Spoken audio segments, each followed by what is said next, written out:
미래에따 투자자문의 최진곤 대표입니다. 40대 건물주 되기 시즌2 행운의 여신 김송입니다.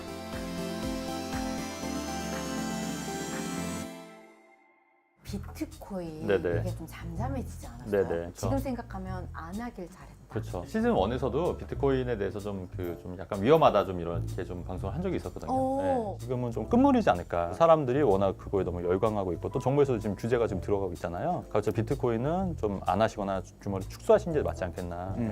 그렇게 좀 생각합니다. 보이셨어요? 위험할 것 같아요. 그럼요. 우리 워렌 버핏이 항상 얘기하는 게 잘 아는 분야에 투자해라. 비트코인은 사실 잘 모르면서 투자하신 분들 많잖아요. 물론 이제 네. 잘 알고 투자하신 분들 계시겠지만, 실제 저는 좀 이렇게 비트코인이 막 이렇게 광풍이 불 때 좀 위험하다는 생각이 들었었어요. 네. 경험적으로. 네. 우리가 그 2004년도에 중국발 금융위기 때도 그때 펀드가 엄청 열풍이 불었을 텐데, 네. 그때 중국발 금융위기로 많이 폭락했을 때였거든요.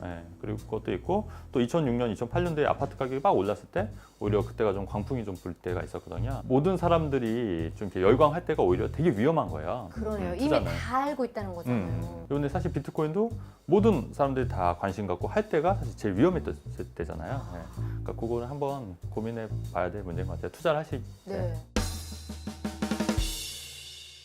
그래서 우리가 그 투자를 할 때 제가 생각할 때는 체크리스트를 작성을 하면은 체크리스트 하나하나 체크를 해보는 그렇죠. 걸 만든다는 거네요. 그렇죠. 뭐 불을 껐습니까? 가스를 잠갔습니까? 이런 체크리스트를 통해서 안전에 더 신경을 쓰게 되듯이 네. 우리도 투자에 있어서 이런 체크리스트가 좀 필요한 것 같아요.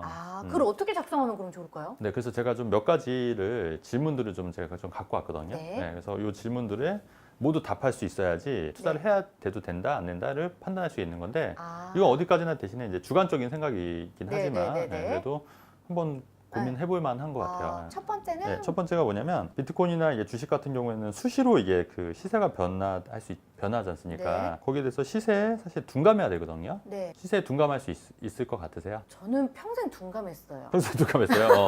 그러면 체크를 일단은 이건 오케이네. 예, 평생 둔감해서 네. 뭔 소린지도 모르겠어요. 평생. 좋아요. 그러면 과연 그 1억 천금을 벌 수 있는 투자가 있을까? 투자하려는 대상에 대해서 뭐 100%는 아니더라도 90%까지 이해할 수 있냐? 공부를 해야 되네요. 공부, 예. 이해를 하고 투자를 해야 된다는 거네요. 그렇죠, 그렇죠. 그냥 무작정 이게 좋대 네. 팔랑귀처럼 그래 그럼 나도 투자를 할까가 아니라 그래 그게 뭐가 좋은데 내가 한번 알아보겠어라고 공부를 한 그렇죠. 다음에 투자를 하라는 얘기네요. 그래서 어느 정도 이해가 되면 투자를 하는 거죠. 이것도 이제 체크리스트의 하나가 네. 되는 거고요. 만약에 우리 글쎄 얼마가 좋을까요? 100억? 이걸 어떻게 굴리실 거예요? 그냥 써놔야죠.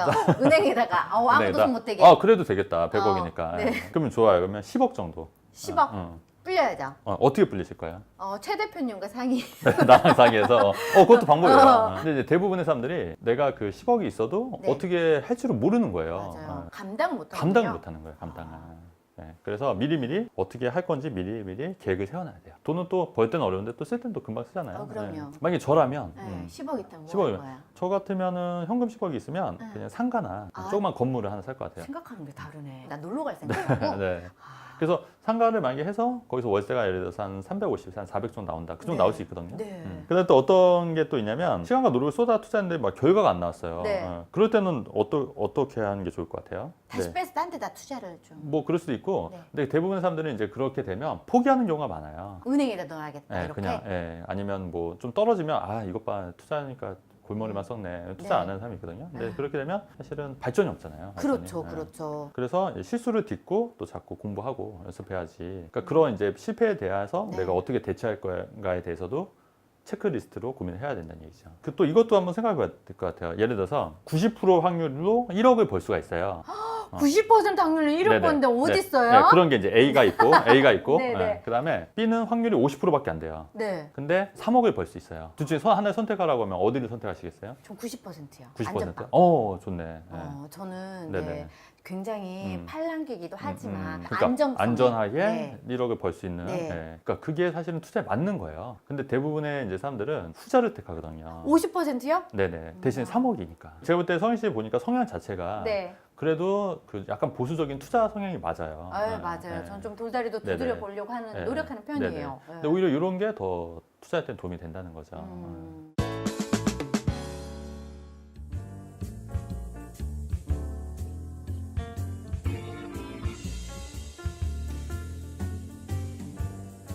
최 대표님이 여러 가지 체크리스트를 만들어 주셨는데요. 자신만의 행복의 기준, 자신의 가치관을 본인이 더 잘 알고 계시잖아요.